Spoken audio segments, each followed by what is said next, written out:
कारतूस खराब ना रहा, कारतूस खराब रहा। कलश की का हो हमें तना खराब हो गई नी पर लागता कि हम गलत बने, लेकिन ना तू गलत बड़ा। तनी ध्यान दो।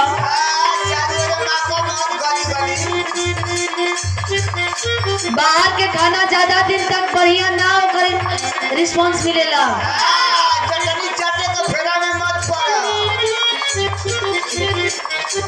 चटनी तनी मनी चटल जाला। दुल्हन कलश की हमरा में कांटा लगल बा और ये फूल बिछावल बा। गंदा आदमी नहीं बना तो बस ही बना।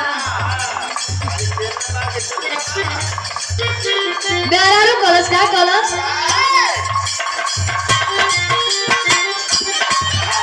कहे कि राजा जी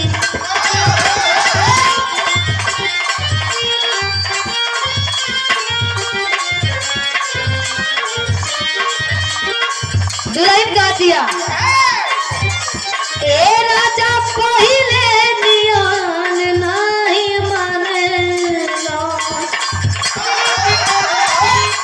बड़ी दुख में बानी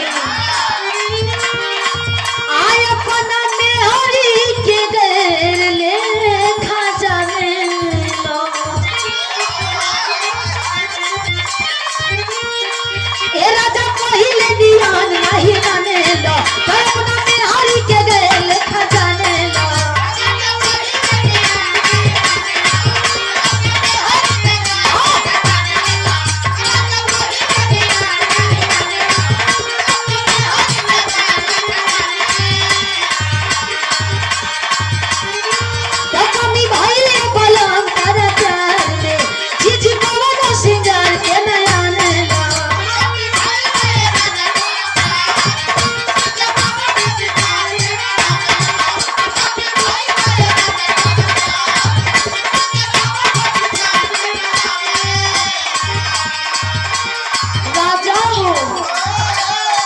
हमार बात सुना, पहले तो कुछ लिया के देते रहा, अब तो एकदम कंजूस हो गई बड़ा।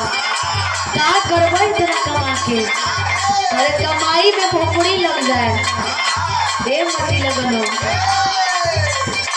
कहे का हे राजा पहिले दिया नहीं माने लो, और अपना बिहारी के गए लेखा जाने लो।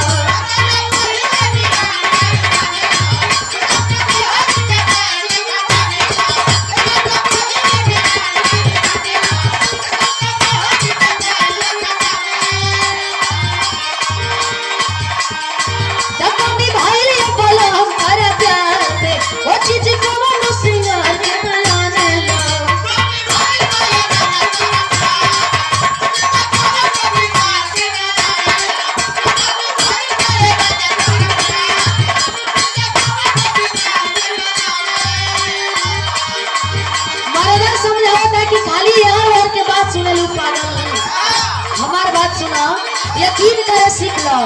कलश की ना तोहर जवन रवैया बा, यकीन ना थोड़ा भी ना यकीन हो पाई। कलश की विश्वास करो, काहे देखना तोरा परेशानी भइल बा, मेरे परेशानी के तू समझे को कोशिश कर। दुल्हन कलश की ना एकदम ना जब पहिले दिया नहीं माने लो, तो अपना बिहारी के गए लेखा जाने लो।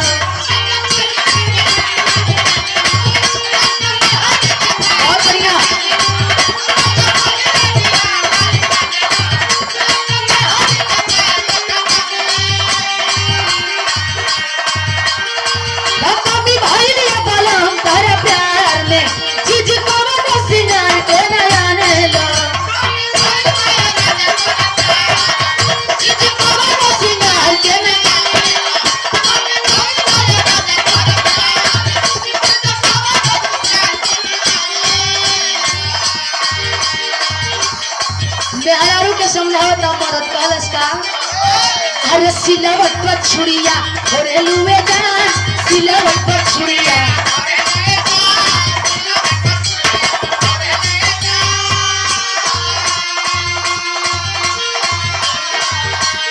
कि लव